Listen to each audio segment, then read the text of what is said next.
السلام عليكم. لا تنسوا الاعجاب بالفيديو والاشتراك في القناة تشجيعا لنا لنستمر بنشر المزيد ان شاء الله. بسم الله الرحمن الرحيم. أبنائي وبناتي الطلاب والطالبات الأعزاء، إن شاء الله النهاردة في فيديو النهاردة هنتكلم عن الدرس الرابع اللي هو بيتكلم على les animaux de la ferme، حيوانات المزرعة.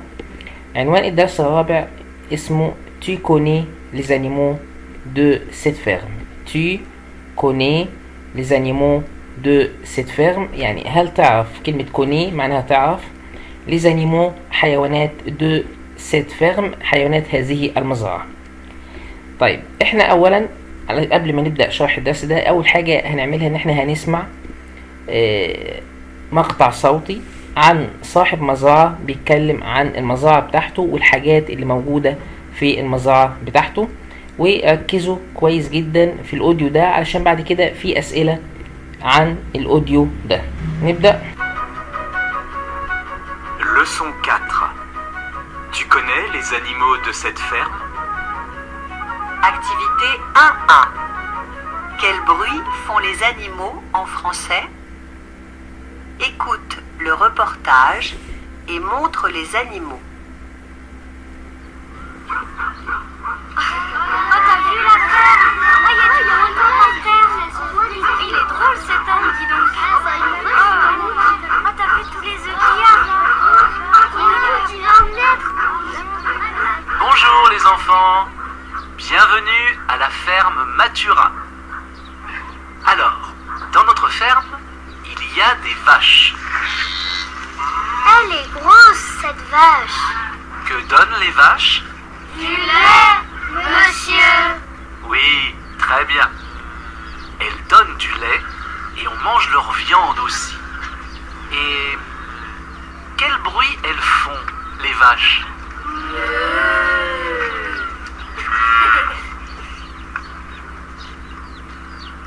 Voici les moutons. On mange leur viande et ils donnent aussi de la laine pour faire vos pulls. Regardez cet agneau. C'est le petit du mouton et de la brebis. Oh, comme il est beau. Il est doux.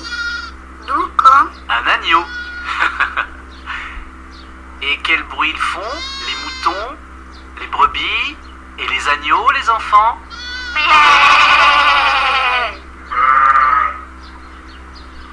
Voilà des poules. Et leurs petits, ce sont les poussins. Que pondent les poules? Des œufs. Oui, très bien. Et ils chantent comment, ce coq? Cocorico. Elles font quel bruit, ces poules? Cocotelette, cocotelette. Et ils font quel bruit, ces poussins?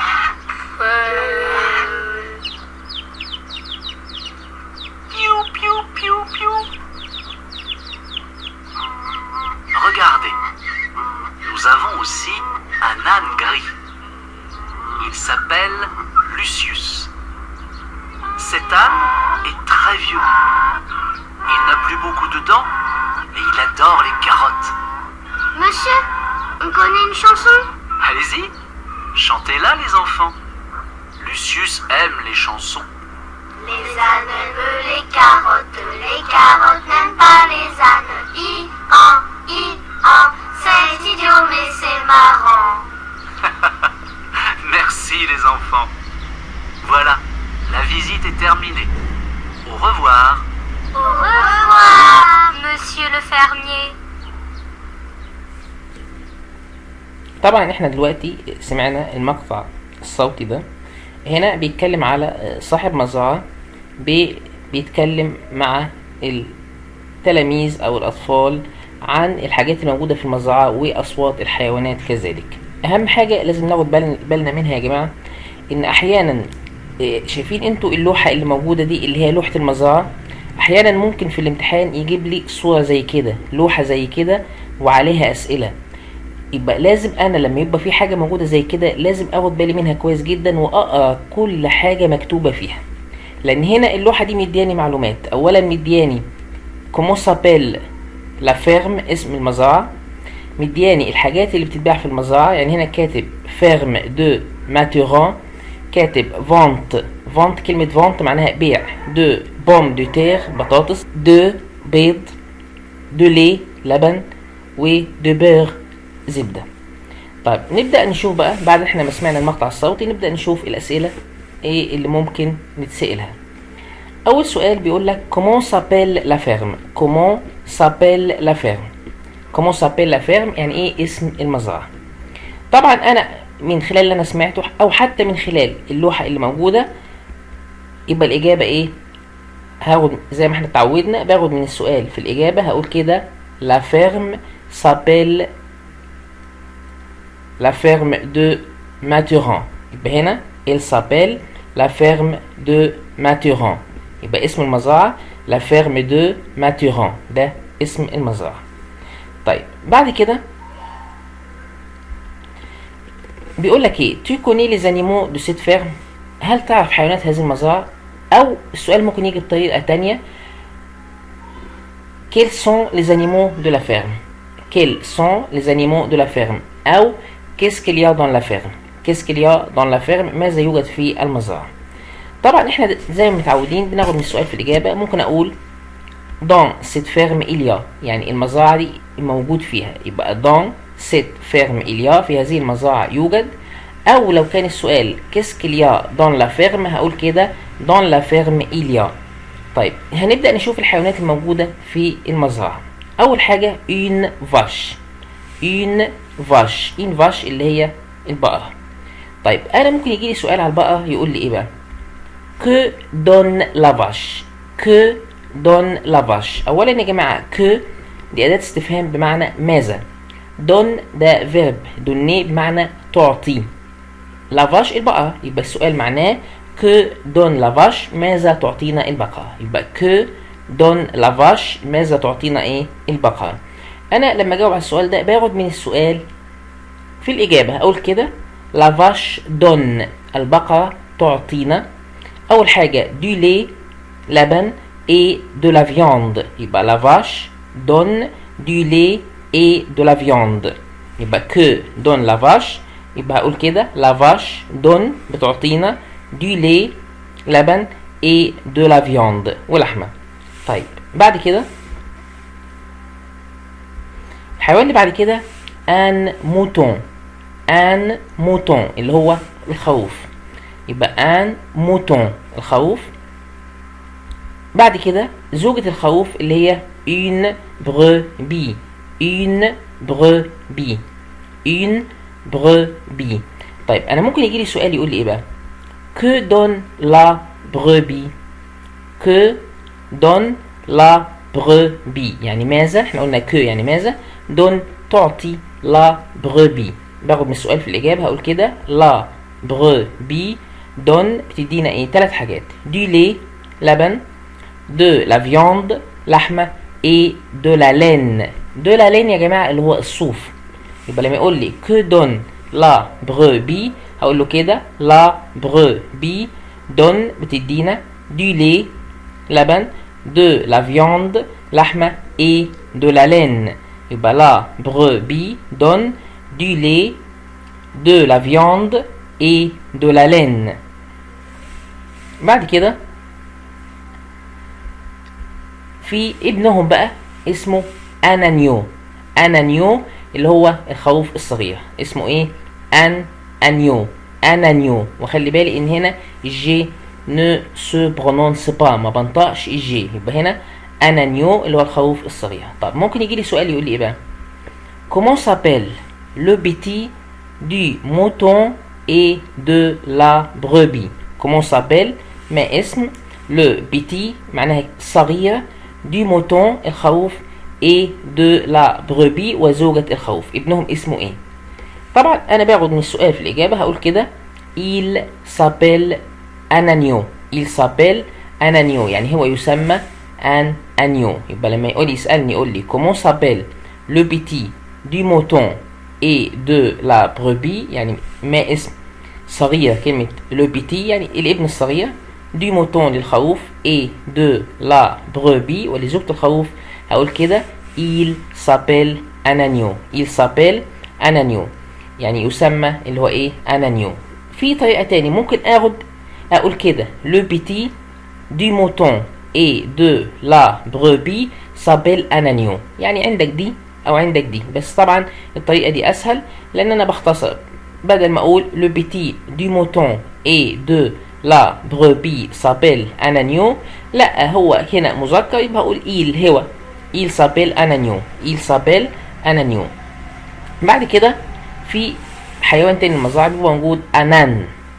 أنان اللي هو ايه حمار. أنان حمار. بعد كده بيبقى موجود ان كوك. ان كوك ديك. ان كوك. زوجة الديك اسمها une poule. une poule. une poule فرخة. طب ممكن يجي لي سؤال يقول لي ايه بقى؟ يقول لي que donne la poule. que donne la poule بتدينا ايه الفرخة؟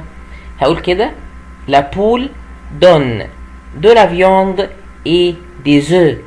la poule donne de la viande et des œufs يعني الفرخة بتدينا de la viande لحمة اللي هي لحمة الفراخ et des œufs اللي هو البيض. يبقى ايه des œufs يبقى ايه البيض. يبقى لما يسألني يقول لي que donne la poule هقول كده la poule الفرخة donne تعطي de la viande لحمة et des œufs et des œufs وبيض.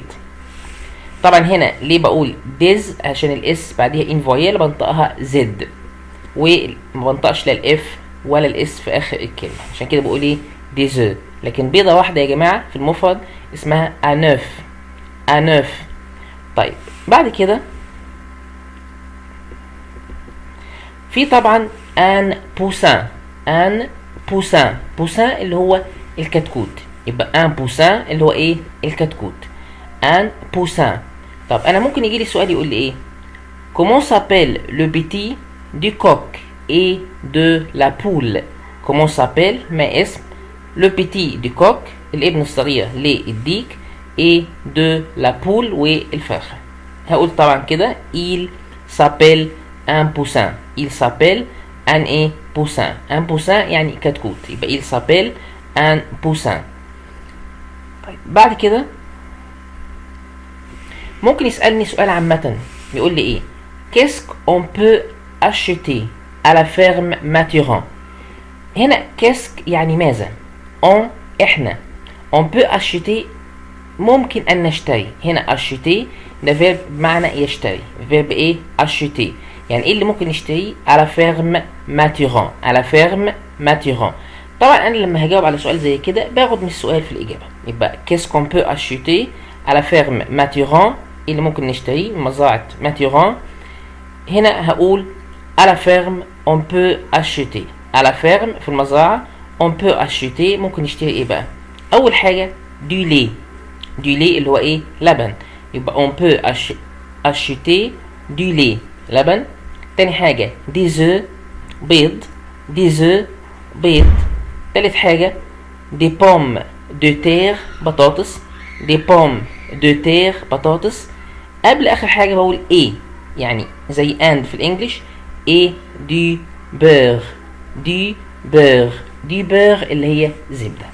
يبقى لما اقول لي qu'est-ce qu'on peut acheter à la ferme Mathurin يبقى اقول له كده à la ferme on peut acheter احنا ممكن نشتري du lait des œufs des pommes de terre et du beurre. et du beurre اللي هي ايه زبده.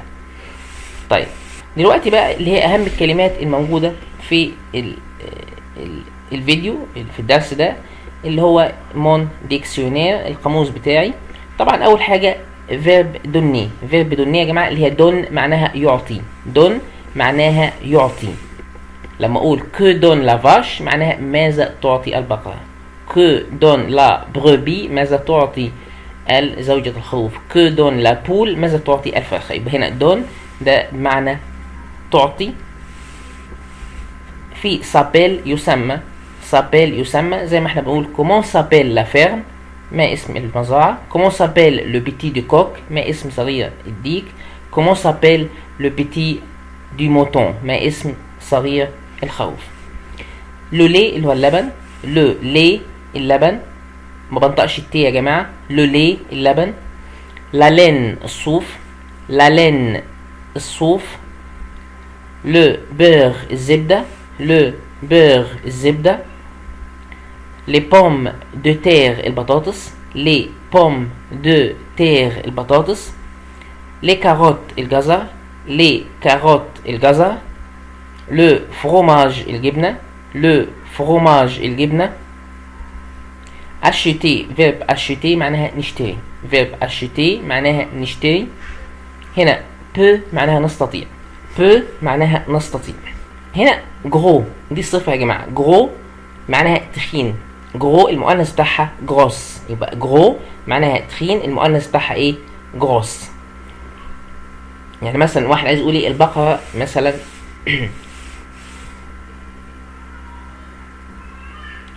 تكون تخينة، يبقى يقول مثلا la vache est grosse. la vache est grosse.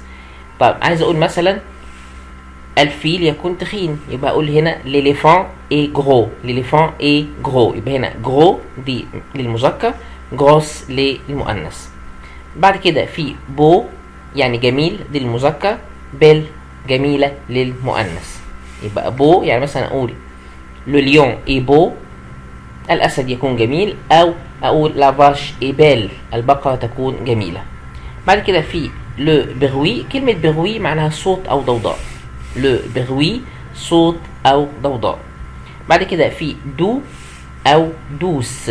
doux أو douce معناها مطيع هادئ لطيف. يعني مثلا لما يقول لك ايه l'agneau est doux. الأنيو الخروف الصغير بيكون هادئ لطيف مطيع. بعد كده في vieux. كلمة vieux دي صفة بمعنى عجوز، دي مع الأماكن بمعنى قديم، لكن مع الحيوانات مع الأشخاص بمعنى كبير في السن اسمها ايه؟ vieux. اسمها vieux. المؤنث بتاعها vieille. المؤنث vieille. طيب بعد كده fermier اللي هو صاحب المزرعة. fermier يبقى صاحب المزرعة اللي هو ايه؟ fermier. طبعا في نهاية الدرس أتمنى أن هو يكون عجبكم، وأتمنى أن تكونوا استفدتوا، وبالتوفيق إن شاء الله، والسلام عليكم ورحمة الله وبركاته. السلام عليكم. لا تنسوا الإعجاب بالفيديو والاشتراك في القناة تشجيعا لنا لنستمر بنشر المزيد إن شاء الله.